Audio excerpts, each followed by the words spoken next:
아내의 헌신적인 내조로 고생 끝에 그럴듯한 사업체의 사장이 된 60대 남성. 그런데 어려운 시절엔 사이가 좋던 부부는 막상 남편의 사업이 안정되고 경제적으로 여유가 생기자 갈등을 겪기 시작해 10년 전부터는 아예 따로 살고 있습니다. 그 사이 남편은 다른 여성을 만나 함께 살면서 아들까지 낳았는데요. 얼마 전 남편은 끝내 가정으로 돌아오지 않은 채 지병으로 숨을 거뒀습니다. 이런 사실을 전혀 몰랐던 아내는 남편의 장례식이 끝나고 나서야 남편이 전 재산을 내연녀와 그 자식에게 준다는 유언을 남긴 것을 알게 되는데요.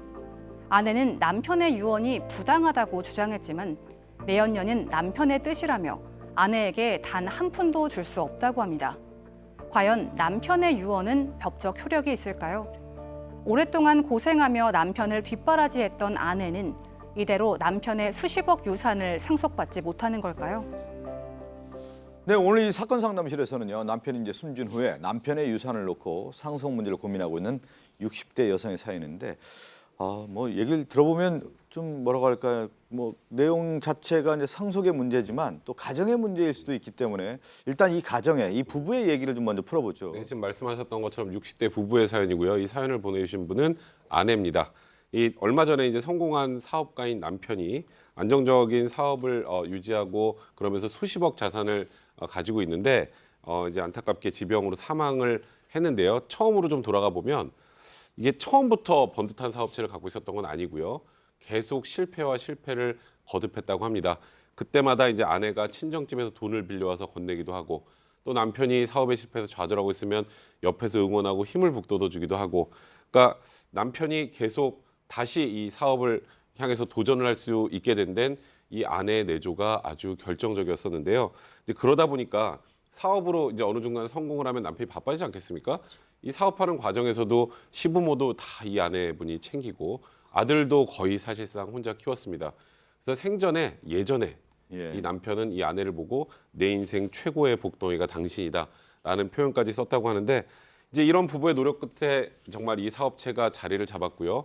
이제 번듯한 사업체를 소유하게 됐는데 그 과정에서 좀 우리가 입에 담기 힘든 문제들이 발생하게 됩니다. 그러네요. 지금 보면은 항상 이렇게 어려운 시절에 같이 부부가 합심을 해서 이렇게 사업을 일구고 어느 정도 경제적으로 안정되고 잘 되면 그 순간부터 좀 사이가 안 좋아지는 경우가 있는데 이 부부가 그런 경우라고 할 수 있겠어요. 그러니까 조금 전에 설명하신 것처럼 좌절할 때마다 아내가 적극적으로 도전할 수 있도록 그 용기를 줬던 것 같고, 심지어는 뭐 사업 자금까지 도와줘서 아마 대단히 성공을 한 것 같습니다. 그러면 그대로 아까 얘기했던 것처럼 자기 아내가 복덩이가 하라고 그렇게 얘기했잖아요. 그럼 복덩이랑 같이 살았어야 되는데 이 사람이 그렇더라고요. 개구리가 올챙이적 생각 못하는 경우 많잖아요. 이 사람이 좀 경제적으로 좀 편해지고 그러니까 변해가기 시작한 것 같습니다. 그 중에서 가장 좀 좋지 않은 그 변화가 뭐였냐면 아내를 무시하는 거였습니다. 그러다 보니까 아내 입장에서도 당연히 그 남편에 대해서 실망하게 되고 그러다 보니까 두 사람 사이는 냉랭해질 수밖에 없는 거죠. 이게 이제 한 10년 가까이 10년 전부터는 이제 그러다 보니까 합의하에 그러면 이럴 바에야 서로 인상 붉히고 살지 말고 각각 떨어져서 살자.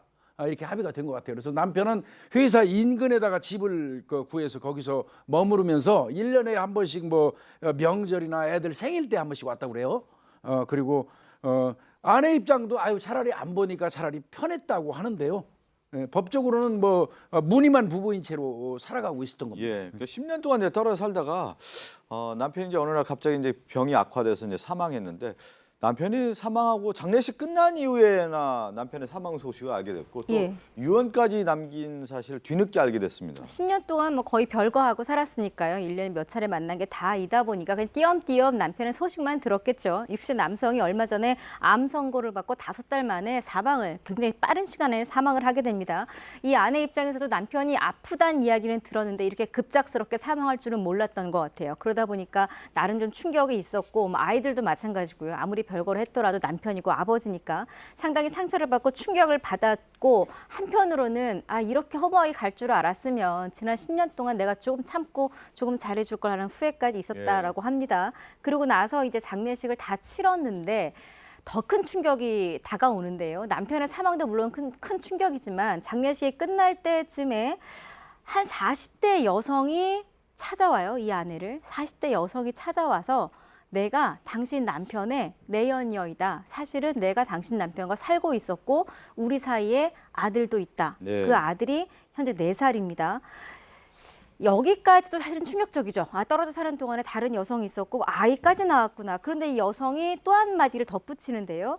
지금 사망한 그 남편이 생전에 모든 재산을 나와 내 아들, 다시 말하면 내연녀와 내연녀의 아들 4살짜리에게 다 물려준다는 유언을 남겼다. 그러니까 모든 재산은 다 우리 것이다. 예. 라고 이야기를 하면서 이 아내는 더욱 더 큰 충격에 빠지게 됩니다. 그림 한 장이 딱 설명하는데요. 지금 돌아가신 이후에 내연녀와 이제 4살짜리 아이가 있었고, 이제 그러면 원래 이제 법적인 부부에 있어서의 아들이 또 하나 있었거든요. 그 아들도 이제 40대가 됐는데 그 아들도 얼마나 큰 충격을 받았겠습니까? 예, 세 번의 충격이죠. 아버지가 돌아가셨고 그 아버지가 사실은 외도를 통해서 아이를 낳고 그리고 이제 그 아이한테 말하자면 유언을 했다는 거 아니겠습니까? 결국은 그 이 아들도 그런 생각을 했겠죠. 저 재산이 자기 재산이라고 생각을 했었는데 그 은연중에 근데 문제는 이제 그 아버지가 예. 내연녀와 혼외 자식한테 그걸 다 물려준다고 하니까 충격이 얼마나 크겠습니까? 그리고 아버지의 재산과 남편의 재산을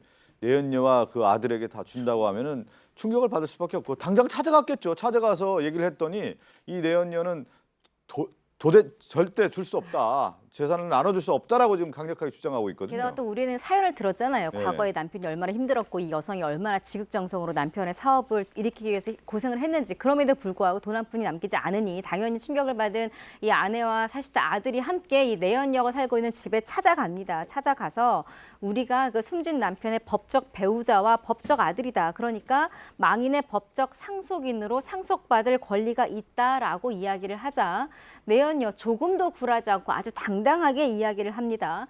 당신 남편이 남긴 유언이 바로 당신 남편의 뜻인데 왜 그 뜻을 어긋나게 가려고 하느냐. 게다가 그 유언은 과정이나 절차도 합법적이기 때문에 전혀 문제가 될 수 없다. 미안하지만 단 한 푼도 당신들에게는 줄 수가 없습니다라고 답변을 합니다. 저희가 이제 설명을 했는데요. 지금 오늘 사연 보내주신 분의 궁금증 2가지로 간략하게 좀 정리를 해봤습니다.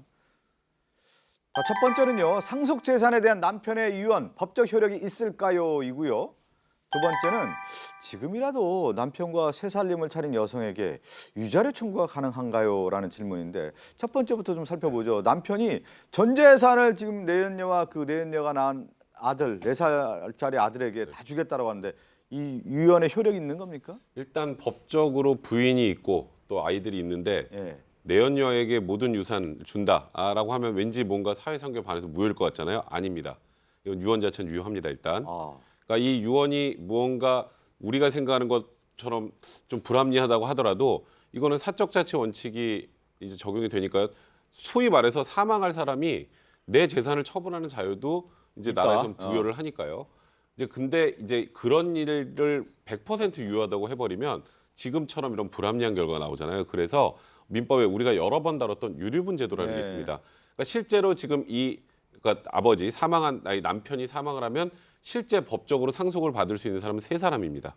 여기 40대 아들, 그다음에 원래 본 부인, 그리고 혼외자 그렇게 3명이 상속이 되고요. 일단 내연녀는 상속인은 아니죠. 네. 그러면 이 상속 재산을 총 토탈해서 확인을 해보면 원래는 이 부인이 1.5를 갖고 그렇죠. 그다음에 이 사이에 있는 아이 40대 남성이 1을 갖고 그다음에 이 혼외자가 1을 가져야 되는데 그걸 쭉 나눠보니까 제가 아까 정리를 해보니까요. 본인 상속분의 절반은 유류분을 청구해서 받아올 수 있잖아요. 그럼 총 재산에서 14분의 5는 이 지금 본 부인하고 이 지금 실제 40대 아들이 청구하면 받을 수 있지만 나머지 14분의 9인가요? 14분의 9는 내연녀와 아이들의 그 내연녀와 혼외자의 그 몫으로 지금 돌아갈 수밖에 없는 상황입니다. 이제 이렇게 되는 거군요. 이제 네. 그 유언을 남겨서 모든 재산을 남겼다고 하지만 결국에는 유류분만 가져올 수 있는 그렇죠. 구조다. 유언해서 유증을 하는 거거든요. 이거는 자신의 권리이자 처분할 자유가 있는 겁니다.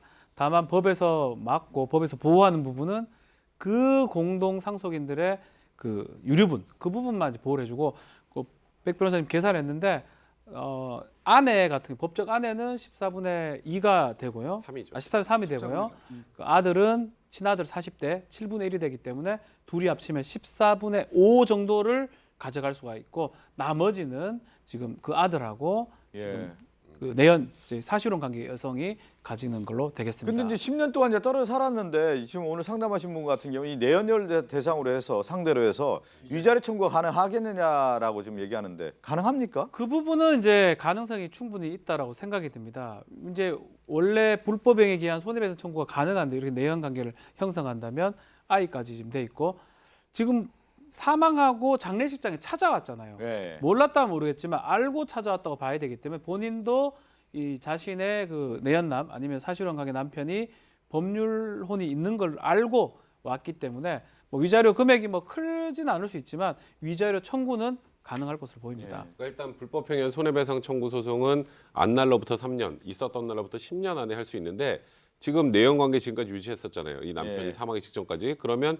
불법행위 종료시가 남편 사망시라고 본다고 하면 당연히 3년, 10년 안에 들어와 있죠. 그리고 통상적으로 우리가 이런 얘기하죠. 내연관계에 있는 법률혼이 있고 내연관계에 있으면 혼인관계 지속되더라도 저쪽에 이혼하지 않더라도 위자료 청구 가능하다고 하는데 이 사례도 마찬가지입니다. 그래서 조금 전에 박준 변호사 얘기했던 것처럼 위자료 액수가 그렇게 클 것 같진 않아요. 왜냐하면 10년 동안 이 아내도 방치했잖아요. 무늬만 부부였기 때문에 위자료 액수가 크진 않지만 이론상 위자료 청구는 분명히 가능합니다. 오늘 뭐 상담하신 분은 아마 이제 남편이 남긴 그 재산 상속에 대한 부분 내연 얘기 다 줄 수 없다라고 하는 마음에서 이렇게 저희에게 상담을 요청해 왔는데 내용을 봤더니 그 남편의 유언은 유효하다. 그렇기 때문에 법적인 어떤 유효분만 오늘 상담하신 분이 이제 신청할 수 있다는 말씀을 드리겠습니다. 함께 사는 세상으로 갑니다.